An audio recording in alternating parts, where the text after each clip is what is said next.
പുരാണങ്ങൾക്ക് പുതിയ വ്യാഖ്യാനം കണ്ടെത്തി അഴിമതിക്ക് മറയാക്കുകയാണ് BJP ചെയ്യുന്നതെന്ന് CPI സംസ്ഥാന സെക്രട്ടറി ബിനോയ് വിശ്വം MP.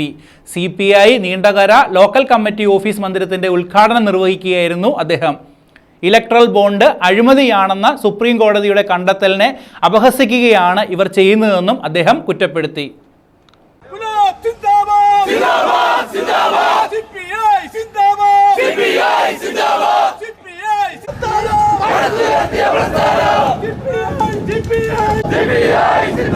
പുരാണങ്ങൾക്ക് പോലും BJP പുതിയ വ്യാഖ്യാനം ചമയ്ക്കുന്നുവെന്ന് CPI സംസ്ഥാന സെക്രട്ടറി ബിനോയ് വിശ്വം MP പറഞ്ഞു.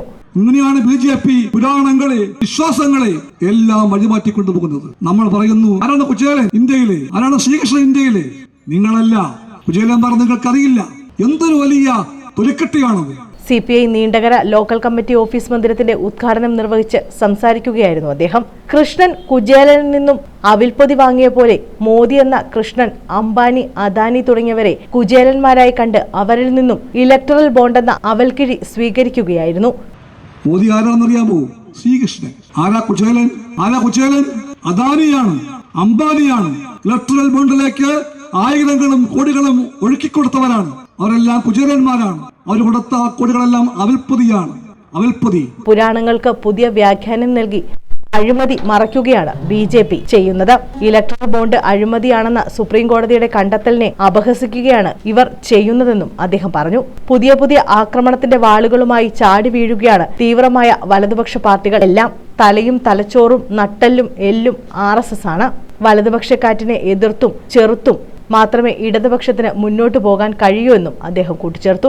രാജ്യത്തിന്റെ മേൽ പുതിയ ആക്രമണത്തിന്റെ വാളുകളുമായി ചാടി വീഴുകയാണ് തീവ്രമായ വലതുപക്ഷത്തിന്റെ പാർട്ടികളെല്ലാം ചേർന്നുകൊണ്ട്. നരേന്ദ്രമോദിയുടെ പാർട്ടി BJP എന്ന് പറഞ്ഞാൽ ഇന്ത്യൻ രാഷ്ട്രീയത്തിലെ തീവ്ര വലതുപക്ഷത്തിന്റെ പ്രതിനിധിത്വത്തിന്റെ പാർട്ടിയാണ് ആ പാർട്ടി ഒരു വെറും പാർട്ടിയല്ല. BJP എന്നെല്ലാം നമ്മൾ പറയുമ്പോഴും BJP മാത്രമല്ല, അതിന്റെ കൂടെ മുമ്പിൽ പറയേണ്ട പേരുണ്ട്. അത് RSS എന്നാണ്.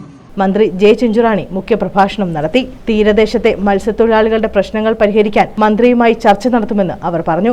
ഞാൻ ഒട്ടേറെ കാര്യങ്ങളിലേക്കൊന്നും കടക്കുന്നില്ല. കാരണം ഒരുപാട് കാര്യങ്ങൾ പറയണമെന്നുണ്ട്. അത് ഗവൺമെന്റ് ആയാലും ഇതര വിഷയങ്ങളായി. നമ്മുടെ സ്വാഗത അധ്യക്ഷ പ്രസംഗൻ കുറച്ച് കാര്യങ്ങൾ ചൂണ്ടിക്കാണിച്ചു. മത്സ്യത്തൊഴിലാളികളുമായി ബന്ധപ്പെട്ട ആ വിഷയങ്ങളാണ്. അത് യഥാർത്ഥത്തിൽ നമുക്ക് ഇരുന്ന് ചർച്ച ചെയ്യപ്പെടേണ്ടുന്ന കാര്യങ്ങളാണ്. തീർച്ചയായിട്ടും മത്സ്യവകുപ്പിന്റെ നമുക്ക് മന്ത്രിയുമായി ഈ പറഞ്ഞ വിഷയങ്ങളൊക്കെ ഒന്നിരുന്ന് ചർച്ച ചെയ്യുവാനും പരിഹരിക്കുവാൻ പറ്റാവുന്നതൊക്കെ നമുക്ക് പരിഹരിക്കുവാനും കഴിയും. നമുക്കറിയാം, ലൈഫ് മിഷനുമായി ബന്ധപ്പെട്ട നിരവധി വിഷയങ്ങൾ ഇന്ന് കേരളത്തിൽ അങ്ങോളം ഇങ്ങോളം ഉണ്ട് എന്നുള്ളത് യാഥാർത്ഥ്യമാണ്. മത്സ്യത്തൊഴിലാളികൾക്ക് വലിയ ഭവനങ്ങൾ ചെയ്തു കൊടുക്കുന്ന സംവിധാനത്തിലേക്ക് നമ്മുടെ കേരളത്തിലെ ഗവൺമെൻറ് വന്നു. ഞങ്ങളുടെ തന്നെ മുട്ടത്തറയിൽ 8 ഏക്കർ സ്ഥലമാണ് ഇപ്പോൾ വിട്ടുകൊടുത്തെടുത്ത് 450ഓളം ഭവന സമുച്ചയം ആ ഒരു 8 ഏക്കറിനകത്ത് മത്സ്യത്തൊഴിലാളികൾക്ക് വരികയാണ്. CPI അസിസ്റ്റന്റ് സെക്രട്ടറി MS താര വിദ്യാഭ്യാസ അവാർഡുകൾ വിതരണം ചെയ്തു. CPI ജില്ലാ എക്സിക്യൂട്ടീവ് അംഗം I. ഷിഹാബ് മുതിർന്ന അംഗങ്ങളെ ആദരിച്ചു. സംഘാടക സമിതി ചെയർമാൻ L. സുരേഷ് കുമാർ അധ്യക്ഷത വഹിച്ചു. Matsyafed chairman T. Manoharan, Shaji S. Pallippadan, Anil Puthezham, V. Jyothishkumar, M. Vedavyasan, K. Rajeevan, T. Sajeev, B. Rajinkumar, M. Rajani, Ramya Vinod, Lavakumar തുടങ്ങിയവർ പങ്കെടുത്തു. News bureau, Chavara.